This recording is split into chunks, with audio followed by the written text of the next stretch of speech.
নমস্কার কৃষ্ণপ্রেমী গুণী শ্রোতাজনেরা, আপনাদের আজ আমি শোনাব কপিধ্বজে কৃষ্ণ সারথি। শ্রোতাজনেরা, অর্জুনের রথটির নাম ছিল কপিধ্বজ। 9টি গরুর গাড়ির সমপরিমাণ অস্ত্রশস্ত্র বহন করা যায় এমন একটি দিব্য রথ অগ্নিদেব অর্জুনকে উপহার দিয়েছিলেন। সেই বিশাল ও আশ্চর্য রথটি ছিল স্বর্ণমণ্ডিত এবং তেজময়। চাকাগুলি ছিল বিশাল ও দৃঢ়। রথটির ধ্বজাতে বিদ্যুতের ঝিলিক পরিদৃষ্ট হতো। রথটি বিনা প্রয়োজনে কোথাও থেমে যেত না বা কোথাও আটকে যেত না। রথটির চূড়া 4 ক্রোশ দূর হতে পরিদৃশ্যমান হতো। গন্ধর্বরাজ চিত্ররথ 100টি দিব্য সুন্দর ও সুশিক্ষিত ঘোড়া অর্জুনকে প্রদান করেছিলেন। তার থেকে 4টি সুন্দর শ্বেত অশ্ব অর্জুনের সেই দিব্য রথে প্রযুক্ত ছিল। রথের মাথায় অর্থাৎ ধ্বজাতে স্বয়ং হনুমান বিরাজিত থাকতেন। অর্জুন এবং শ্রীকৃষ্ণকে আপ্তকাম 2 ঋষির অবতার স্বরূপ নর এবং নারায়ণ হিসাবে মান্য করা হয়। ওই দিব্য রথের রথী ছিলেন নর অবতার অর্জুন এবং সারথী ছিলেন নারায়ণ অবতার রূপ ভুবনমোহন ভগবান শ্রীকৃষ্ণ স্বয়ং।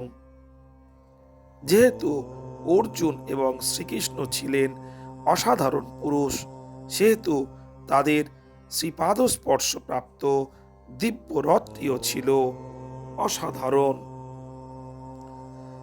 শ্রোতাজনেরা, বিশ্বের শঙ্খনাদের পর প্রথমে শ্রীকৃষ্ণ এবং পরে অর্জুন তাদের দিব্য অলৌকিক শঙ্খ জোরে বাজিয়েছিলেন।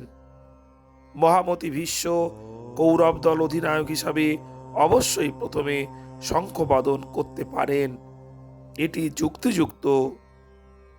কিন্তু শ্রীকৃষ্ণ পাণ্ডব পক্ষের নির্বাচিত অধিনায়ক ছিলেন না, তিনি ছিলেন অধিনায়ক অর্জুনের রথের সারথি মাত্র।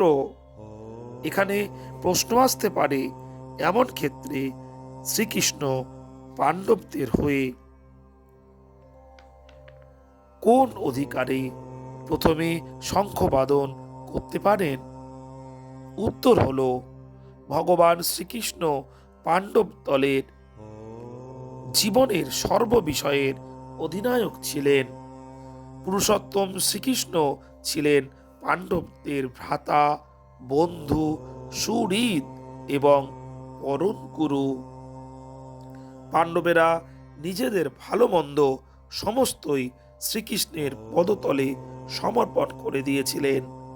কাজেই পাণ্ডব দলের তরফে প্রথমে শ্রীকৃষ্ণের শঙ্খবাদন কোনোভাবেই অশোভন হয় না, বরং তা ভগবানের অপার করুণা এবং আশীর্বাদ রূপেই পরিগণিত হয়।